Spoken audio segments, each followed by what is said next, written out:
Hello, my name is Christy Ryland, and I'm your son or daughter's entrepreneurship teacher here at Cocalico High School. I've been teaching at Cocalico High School now for 18 years, and I'm going into my 25th year of teaching. I have my bachelor's degree from Shippensburg University in business education and my master's degree from Penn State in teaching and curriculum. The rest of this video is going to explain some things about this course. I will show you the syllabus and the Schoology page. That will basically be where all the information will be posted and for the most part turned in for this semester, specifically while we're in the hybrid model. On the screen right now, you will see the syllabus that I distributed to students their first day of in-person class. And this just explains what the course is about. We did establish this course years ago when we had students who came from families that had family-owned businesses and they knew they were going to get involved in taking over and running those businesses. It has since emerged into a more popular class, not necessarily based on family business, but thanks to shows like Shark Tank, more and more people are entering into the world of entrepreneurship.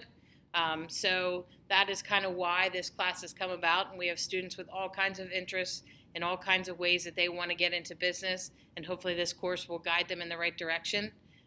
We will learn through a lot of different ways in this class. There is an e-textbook that we are using that the students have the ability to download, and they can read the textbook chapters for which I am creating PowerPoints and going over notes and quizzing them on.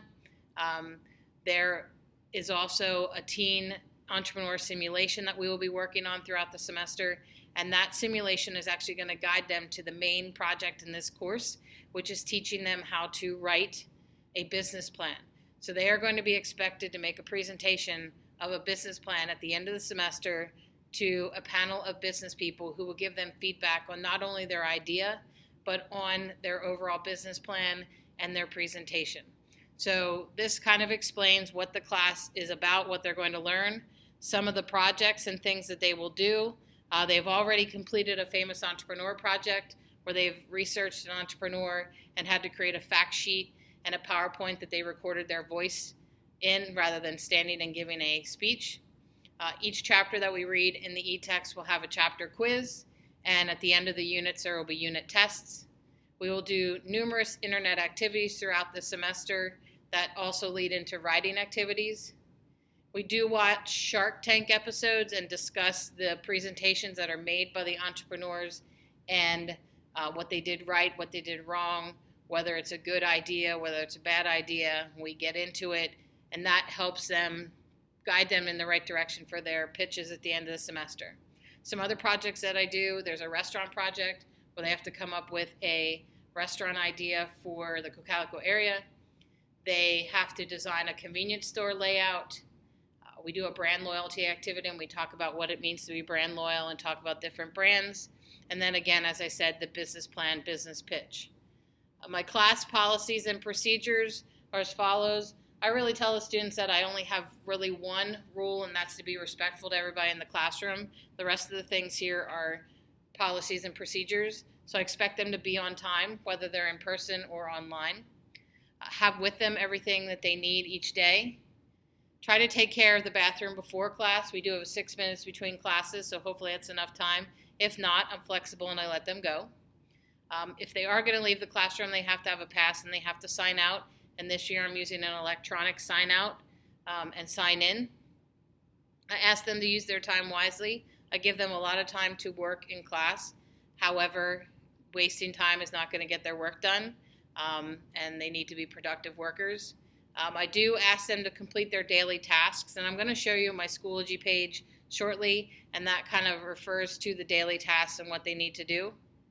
I expect them to turn their work in on time, and if it's not going to be on time, they're going to lose points for each day it's late until there are no points left to earn. If they need an extension to a deadline, they just simply need to come talk to me about it, and we will work it out. I expect them to mind their language, and I expect them to clean up after themselves. How they'll be graded in this course, everything is points-based. There are no assignments, projects, tests that are weighted more than another. However, their final grade is determined as follows. It is 40% of their first marking period grade, 40% of their second marking period grade, 10% of their business plan project, and 10% of their final exam. As far as missing work and absences go, I expect them to turn their things in on time. However, if they forgot something, didn't do it, as I mentioned, they will lose points. Each day it's late until there are no points left to lose or until they turn it in. However, again, if they talk to me about their missing work, we can work things out. If they've been absent, they need to see me when they return for things that they've missed, and they have a 2-week time period to make up work that was due while they were gone. So that's the course syllabus. As far as Schoology goes, this course is really heavily relying on Schoology this semester, especially since we're in the hybrid model. So when they come into Schoology and they click on courses, I've tried to make it easier for them so they can quickly find block 1. And in block 1, their goal is to go into the weekly lessons. Now, for the weekly lessons, I am organizing them by week once the week is over. So the first 3 weeks are in folders already. But if we look at this past week, each day there will be what's called a virtual classroom.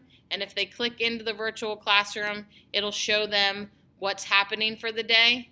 Okay? Each day they're expected to click on and answer a question of the day. That's my one of my ways of checking attendance.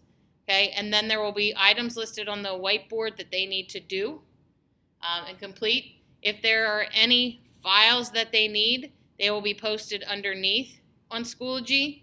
There may be links on the virtual classroom to videos that they need to watch or other things that they need. And there will also be places on Schoology for them to submit their assignments.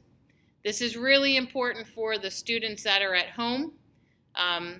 So they know what to do, and I am trying to be more specific on the whiteboard with if you're in person, if you're at home.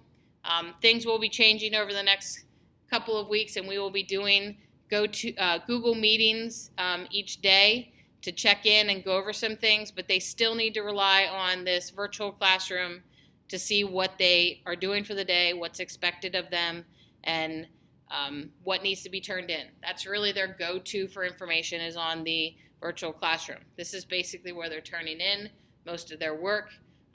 So this really is important, and I think they've all gotten accustomed to coming in and checking it each day so they know what's happening.